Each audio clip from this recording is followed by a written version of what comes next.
Saling memberi hadiah itu baik di antara tetangga. Bagaimana dengan rekan kerja di kantor, mengingat dalam dunia kerja, apalagi karyawan negeri dilarang untuk saling memberi hadiah, gratifikasi.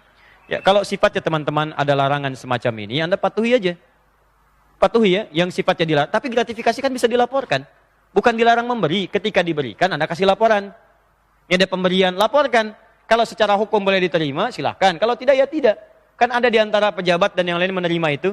Ya, kemudian ketika diterima dilaporkan, ini ada pemberian ini, dicatat benar nggak secara hukum. Kalau tidak, kembalikan ya kembalikan. Kalau diterima, diterima. Selesai urusannya. Sangat ringan. Ya, kalau kemudian secara hukum diperkenankan, maaf, kalau dalam Islam itu silahkan aja sepanjang yang diberikan halal dan baik. Silahkan berbagi, silahkan hadirkan kemuliaan, hadirkan kesenangan, silahkan. Tapi kalau ada kemudian indikasi dengan pemberian itu, ada motif-motif lain, itu pun jangankan sekarang, dari zaman Nabi itu pun harus dilaporkan.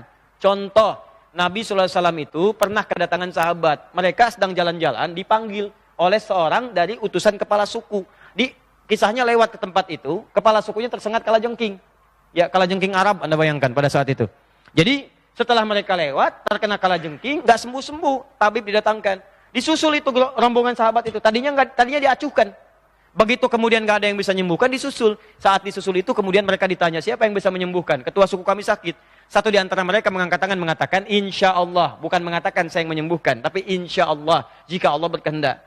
Maka dibantu, dibacakan Al-Fatihah. Sekali baca, nggak ada yang lainnya. Dibacakan, sembuh pada saat itu. Begitu sembuh, diberikanlah hadiah banyak kambing.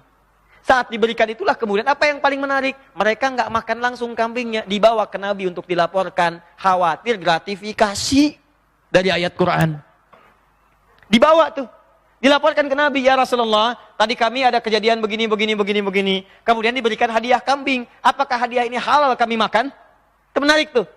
Kami diminta bantu begini. Kami kemudian bacakan ayat-ayat Quran seperti ini. Lalu setelah itu sembuh, diberikanlah hadiah kambing. Apakah halal kami makan ini?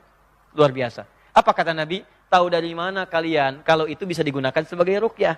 Itu halal. Ayo silakan makan dan berikan bagian kepada saya. Maksud Nabi itu, ayo kita nikmati bersama untuk mencontohkan bahwa itu boleh. Takutnya kalau Nabi nggak makan, takut ini benar-benar belum halal. Paham ya? Maka Nabi kemudian menikmati itu bersama mereka untuk menunjukkan itu boleh. Jelas sampai sini? Nah, kalau kemudian teman-teman sekalian, ini menunjukkan dalam hukum itu, jika Anda diberi hadiah karena pekerjaan dan sebagainya, kalau itu tidak ada motif-motif untuk melapangkan itu, memudahkan, atau motif yang lain yang tidak dibenarkan secara hukum, maka kalau Anda kerjakan dengan benar, boleh Anda menerima itu. Misal dikasih bonus, oleh konsumen dikasih ini, kasih itu. Tidak ada tujuan yang lain. Diberikan aja. Dan legal secara hukum, maka terima, sah. Tapi kalau Anda memberikan untuk orang dengan tujuan supaya proyek dimudahkan, dapat jalan-jalan keringanan di situ, maka itu yang dilarang. Ya, maka ar-rashi wal murtashi finnar, yang nyogok